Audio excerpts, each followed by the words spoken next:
To understand the relationship between Israel and Saudi Arabia, you first need to know how Saudi Arabia became a country.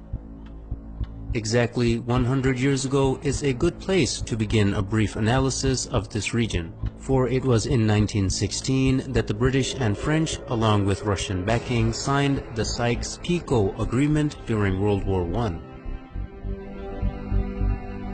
This agreement anticipated the collapse, and therefore it secretly divided up the Middle East in order to design a region post-Ottoman Empire.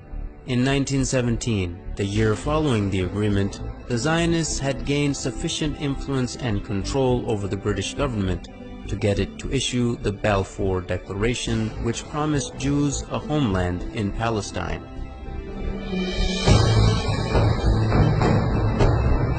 Even though the population of Palestine was at the time 85% Arab and only 7% Jewish. The defeat of the Ottoman Empire by British imperialism in World War I left three distinct authorities in the Arabian Peninsula. In the west, the Sharif of Hijaz; in the north, Ibn Rashid of Hayl; and in the east, Amir bin Saud of Najd, with his religiously fanatical followers, the Wahhabis.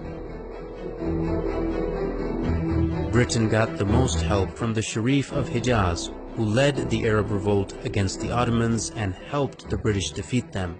In return for his support, the British had agreed and promised him the establishment of a single Arabian country from Gaza to the Persian Gulf.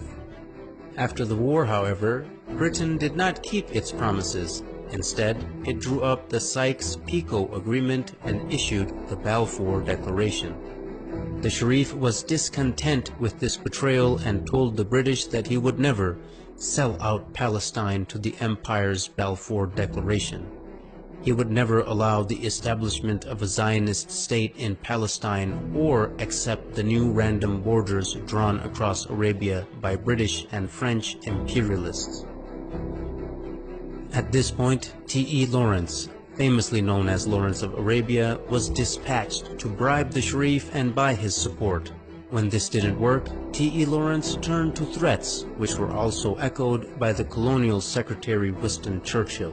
Both men threatened to unleash Ibn Saud and his ferocious Wahhabis on them, whom they were already arming and funding for the sake of countering the threat of Ibn Rashid of Hayl, who also stubbornly opposed the establishment of a Zionist state in the region. In September of 1921, Hayl was attacked by Ibn Saud and they could not resist the vicious onslaught.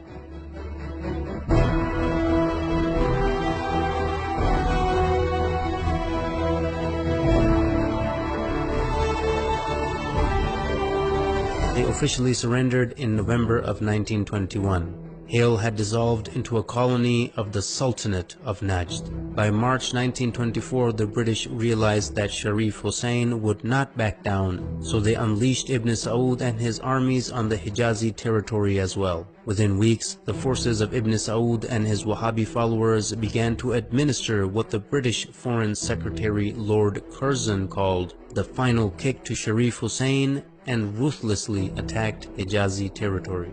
By September 1924, Ibn Saud had overrun Ta'if, the summer capital of the Sharif. In mid-October 1924, Ibn Saud captured Mecca, the holiest place in Islam.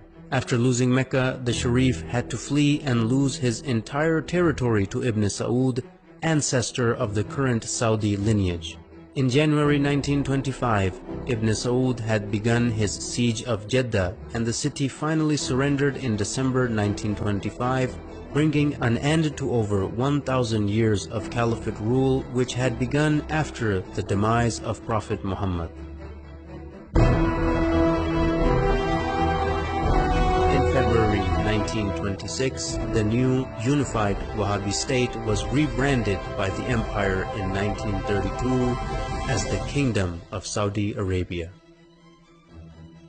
As you can see, right from the start, the man who, as a matter of principle, opposed a Zionist state in Palestine was kicked out of his own land, yet the man who was willing to allow a Zionist state to be created was paid off handsomely and given an entire new country to exploit and dominate.